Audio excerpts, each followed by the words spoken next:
여러분 안녕하세요. 베리영TV입니다. 제가 오늘 여러분들께 말씀드릴 주제는요. 바로 프랑스 비자가 3년이나 남았음에도 불구하고 왜 제가 한국에 오게 되었는지에 대해서 말씀드리려고 합니다. 제 비자인데요. 이 비자를 보시면 2021년까지로 비자가 그 당시 3년이나 남아 있었습니다. 하지만 저는 과감히 이 비자를 버리고 한국에 오게 되었는데요. 과연 제가 왜 그랬을까요?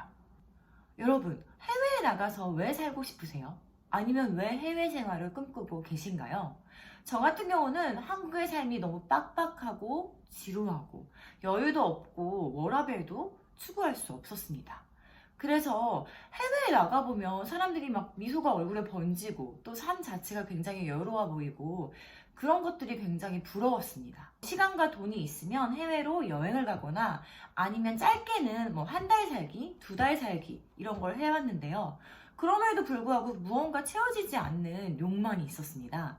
그러다 좋은 기회에 3년 동안 프랑스에 파견을 나가게 되었는데요. 그럼 그토록 해외 생활을 꿈꾸던 제가 왜 다시 한국에 돌아오게 되었을까요? 지금부터 그 이유 더 세세하게 말씀드리려고 합니다. 우선 여러분, 해외 생활과 해외에 나가서 여행을 하는 것은 정말 다릅니다. 해외에선 사는 것은 바로 말 그대로 현실입니다. 그렇다면 무엇이 그렇게 힘들었기에 제가 한국에 왔을까요? 자, 여러분 이 비자인데요. 사실 우리가 프랑스에 살기 위해서는 우리가 외국인이기 때문에 비자가 꼭 필요합니다. 어떤 비자든지 받아서 나가게 되는데요. 그 비자를 가지고 우리가 흔히 말하는 외국인 등록센터, 프랑스에서는 경시청이란 곳에 가서 비자를 연장해야 합니다.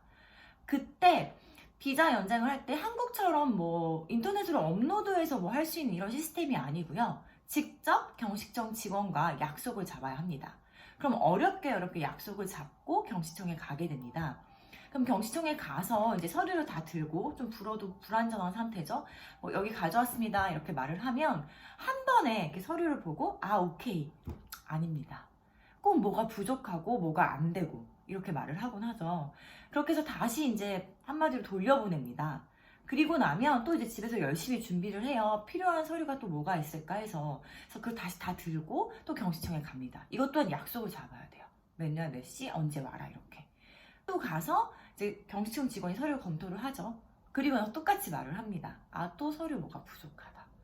아, 그럼 또 이제 한번 좌절을 해요. 다시 또 집에 갑니다. 그래서 뭐 프랑스 친구 아니면 주변에 뭐 프랑스어 잘하는 사람들, 뭐 비자 받았던 사람들 도움을 통해서 또 막 준비를 해요. 그리고 한 3번째 정도를 가죠. 다시 경시청으로. 그럼 그제서야 뭐 이제 서류가 괜찮다 하고 한 2달 정도 기다리면 비자가 나옵니다. 근데 비자가 바로 이렇게 딱 나오는 게 아니라요. 저희한테 메일이나 아니면 우편으로 비자가 나왔으니까 찾으러 오세요. 또 경시청에 직접 가서 이 바로 비자 카드를 찾게 됩니다. 이게 바로 프랑스어는 까뜨 세주라고 하는데요. 이거를 받기까지가 보통 4개월 아니면 길게는 6개월까지 걸립니다. 그리고 나서 이걸로 끝이냐? 아닙니다. 보통 이걸 받고 나서 1년이나 2년, 길게는 3년 단위로 비자 연장을 해야 되는데요. 이걸 준비하는 기간이 비자 만료 전 한 3개월 정도 준비를 하니까 1년 동안 비자를 받고 하는 이 모든 기간이 약 6개월 정도? 그래서 저는 항상 이 비자 때문에 거기서 연장을 할 때마다 굉장히 고생을 했고 또 너무 힘들었습니다. 그래서 이 비자 때문에 사실은 제가 한국에 오게 됐다고 해도 과언이 아닙니다. 이 과정을 제가 반복할 자신이 없었고 그럼 그만큼의 메리트가 프랑스에 사는 게 있어야 되는데 이 비자 때문에 제 여유로운 삶이 날아감으로써 저는 아니다, 이건 아니다라는 생각을 굉장히 많이 했습니다.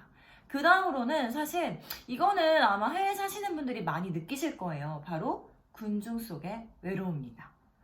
여러분들 저를 보시면 알겠지만 저는 굉장히 사교적이고 그리고 낯선 사람한테 말 거는 거 별로 두렵지 않았고요. 또 한국에서건 아니면 해외에서건 친구를 사귀는데 굉장히 빠르게 친구를 사귀입니다. 그래서 사실 제가 외로움을 느낄 거라고는 프랑스에서 한 번도 생각해 본 적이 없었어요. 1년차 때는 이제 언어를 빨리 배워야 하니까 프랑스어를 빨리 늘리기 위해서 자꾸 이렇게 친구들도 만나고 아니면 뭐 파티가 열린다면 파티도 가보고 제가 계속 돌아다녔어요. 말을 많이 해야 되니까. 너무 재밌었습니다. 새로운 문화, 또 접해보지 못한 어떤 그들의 깊숙한 이야기 같은 것도 알 수 있었고, 살면서 보이는 것들이 있잖아요. 그래서 그런 것들이 너무 재밌고 즐거웠습니다. 근데 2년차가 되니까 약간 알게 모르게 프랑스 친구들하고 저하고 미세한 벽이 보이기 시작하는 거예요. 이게 좀 말로는 표현이 안 되는데 그들의 이야기가 분명 더 잘 들려요. 불어를 제가 더 잘하기 때문에 1년차 때보다는. 그런데 자꾸만 재미가 없는 거예요. 그들이 얘기하는 것들이 뭔가 어느 순간 저한테 와닿지가 않고 또 저도 뭔가 더 공부를 이렇게 더 문화적으로 공부를 하고 있는데도 그들의 문화가 점점 저랑은 안 맞는다? 뭐 이런 생각? 저도 알게 모르게 이런 자꾸 감정이 드는 거예요. 분명 프랑스가 좋아서 왔는데도 불구하고. 그러면서 그 군중성의 외로움이라는 게 저도 모르게 계속해서 정말 프랑스 친구들이 많은데도 안에서 뭔가 계속 문득문득 헛헛함, 채워지지 않은 2%가 느껴지기 시작합니다. 그러면서 자꾸 한국에 있는 친구들한테 연락을 하게 되고 또 나도 저런 친구들이 있는데 한국에 가면 그런 생각도 들고요.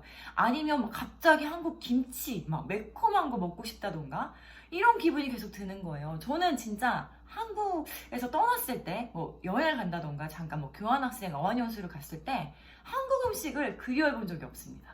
그런데도 불구하고 그때 뭔가 모를 헛헛한 외로움이 안 채워지니까 제가 집에서 김밥을 싸고 있고 김치를 막 만들고 있고 그래서 이 외로움이 3년 차가 되니까 정말 극도화가 됐어요. 막 정말 채워지지가 않는 거예요. 어떤 걸로도. 그래서 이런 이유 때문에 저는 사실 프랑스를 저버리고 한국에 오게 되었습니다. 사실 이 밖에도 아주 사소한 일들이 많은데 제가 크게 두 가지를 뽑아봤는데요. 혹시 이민을 준비하시거나 아니면 해외에 장기적으로 나갈 생각이 계신 분들은 제 영상을 한 번쯤은 꼭 보셨으면 좋겠습니다. 저도 나가기 전에 어떻게 보면 환상, 동경 이런 게 너무 많았기에 가서 힘들었던 점이 많았거든요. 그래서 제 영상이 도움이 되셨거나 아니면 괜찮다고 생각하시는 분들은 좋아요 그리고 구독 부탁드립니다. 다음 편에서는 제가 프랑스에서 살면서 약간 프랑스에 대한 환상? 이 산산조각 났던 경우가 많았는데요. 이건 아마 어떤 나라를 가도 마찬가지일 거예요. 그런 부분들에 대해서 설명을 해드리려고 합니다. 그래서 다음 편도 기대해 주셨으면 감사하겠습니다. 감사합니다.